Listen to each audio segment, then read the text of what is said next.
오늘 우리가 묵상하는 역대상 16장의 말씀은 여호와의 궤, 언약궤가 하나님이 원하는 곳으로 도착하였고 그리하여 기뻐 뛰며 예배를 하고 있는 장면입니다. 이 예배에 대해서 오늘 우리가 토요일로서 내일 예배를 준비하는 자로서 우리가 어떤 예배를 꿈꾸고 있는지 한번 묵상하며 기도하는 시간을 갖도록 하겠습니다. 16장 1절부터 3절까지는 전반적인 예배의 흐름과 분위기에 대해서 묘사하고 있는데요. 다른 부분들은 다 똑같지만 다윗이 뭔가 제사장인 것처럼 중심이 되고 있다라는 분위기가 등장하며 우리가 이 당시에는 제사장과 왕과 선지자가 나뉘어져 있는 것처럼 느끼지만 언젠가 다윗 왕을 계승할 진정한 지도자가 오게 된다면 이렇게 제사장적 왕으로서 하나님과 우리 사이를 연결해주고 소통의 통로가 되며 우리를 그의 왕권으로 이끌어 예배하게 만드는 존재가 될 것이다 라는 것을 알게 되고 꿈꾸게 되죠. 결국은 이런 모습이 예수 그리스도를 통하여 이루어지게 된다라는 것입니다. 그 예배는 그냥 노래 부르고 끝나는 것이 아닙니다. 예배를 위하여 우리가 흔히 생각할 땐 하나님께 드리는 것만 생각하면서 예배를 생각하곤 하는데요. 3절을 보면 이스라엘 무리 중 남녀를 막론하고 각 사람에게 떡 한 덩이, 야자 열매로 만든 과자, 건포도로 만든 과자 하나씩을 나누어 주었다라고 이야기를 하고 있습니다. 마치 예배의 즐거움, 잔치를 누리기 위하여 잔치 음식들을 조금씩 나눠주듯, 그리고 우리 교회가 종종 성도님들을 위해서 자발적으로 떡을 이렇게 나눠주는 것처럼 예배를 위하여 오히려 이 각 물품들을 나눠주고 먹으면서 예배하라 라고 이야기를 한다라는 것이죠. 식사와 영적인 공급과의 연관성에 대해서 이야기를 하고 있는 것입니다.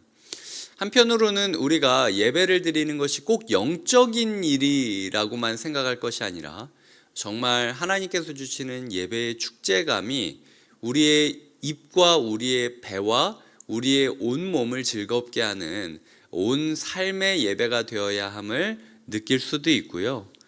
그리고 또 한편으로는 이렇게 성경 안에서 구체적으로 이야기할 때는요, 그러니까 예를 들어 음식 하나를 주었다, 각자 먹을 것들을 나누어 주었다 이렇게 얘기하는 게 아니라 정말 구체적으로 떡 한 덩이, 야자 열매로 만든 과자, 건포도로 만든 과자 하나씩, 구체적으로 뭐가 등장할 때는 쉬운 일이 아니었다라는 것입니다. 당시 온 국민이 이런 것들을 하나하나씩 먹는 게 예산적으로 봤을 때나 아니면은 정서적으로 봤을 때나 이렇게까지 해야 돼? 예배 한 번을 하는데?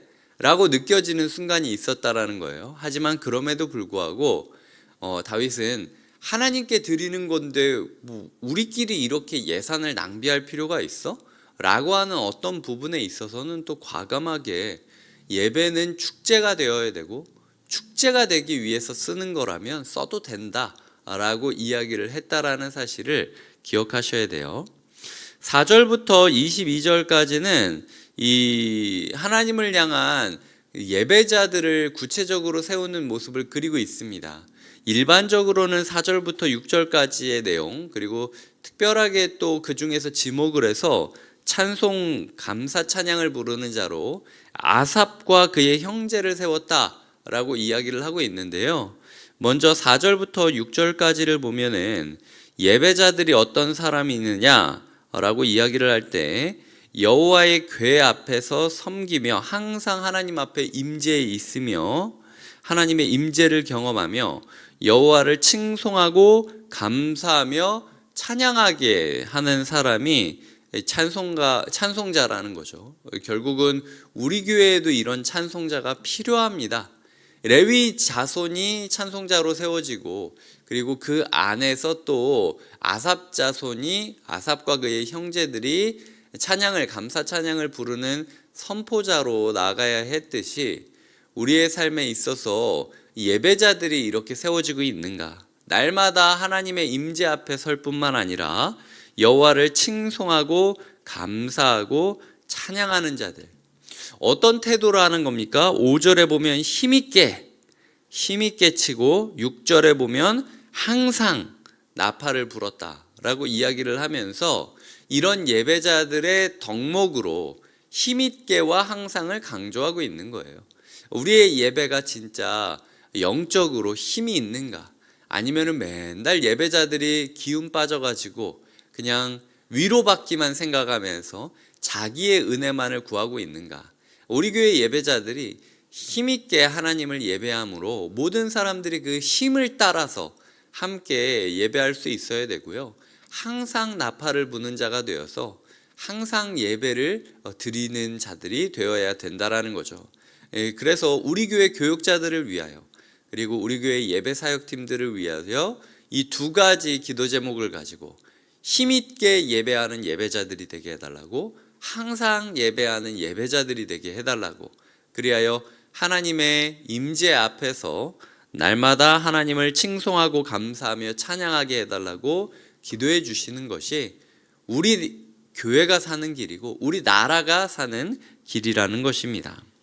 7절부터 보면은 이 먼저 여호와께 감사하게 하여 이르기를, 8절에 너희는 여호와께 감사하며 라고 이야기하죠. 예배드리는 자가 감사를 배워가는 것이 가장 첫 번째 발걸음이라는 거예요. 예배드리고 찬양하고 사람들 앞에 서는 사람이라면 노래 잘하는 법을 가르쳐야 되지 않겠습니까? 악기 잘 연주하는 법을 가르쳐야 되지 않겠습니까? 하지만 모든 것 먼저는 감사를 배우는 것이 필요하다라는 거죠. 감사를 배우지 않는다면 다른 모든 것들은 두 번째 부분이다라는 생각들을 하면서 우리의 마음 가운데 감사를 배워가는 시간들이 필요하다라고 기억해 주셨으면 좋겠습니다.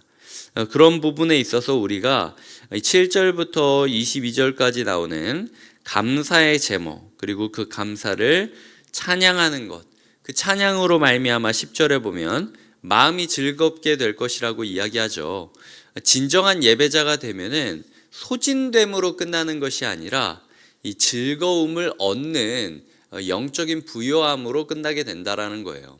예배 봉사하면서 항상 나는 뭔가 감정과 생각과 시간이 소진된다라고 느껴진다면 다시 첫걸음 감사로부터 시작을 해야 됩니다.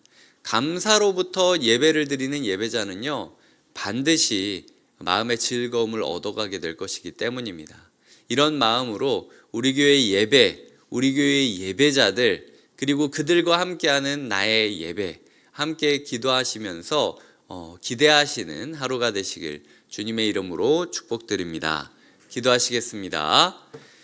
하나님 감사합니다. 우리가 예배자가 되게 하여 주시옵소서. 먼저 하나님께 감사하고 또 감사를 배우며 그로 말미암아 첫 단추를 감사로 꿰었기에 마지막에 즐거움으로 끝낼 수 있는 예배자가 되게 하여 주시옵소서. 이 예배를 세워가기 위하여 우리의 교회 가운데 많은 예배자들이 서게 하여 주시고 그 예배자들이 힘있게 찬송하고 항상 찬송하는 모습을 통하여 우리 교회가 함께 예배하는 예배 공동체가 되게 하여 주시옵소서. 하나님, 각 사람에게 먹을 것을 주고 영적인 예배뿐만 아니라 육적인 즐거움도 함께 누리는 교회가 된다라는 것이 쉬운 일이 아님을 고백합니다. 그럼에도 불구하고 예배자로서 불러진 우리의 삶 가운데 예배를 예배답게 세워가는 과정들이 있게 하여 주시옵소서. 예수님의 이름으로 기도드립니다. 아멘.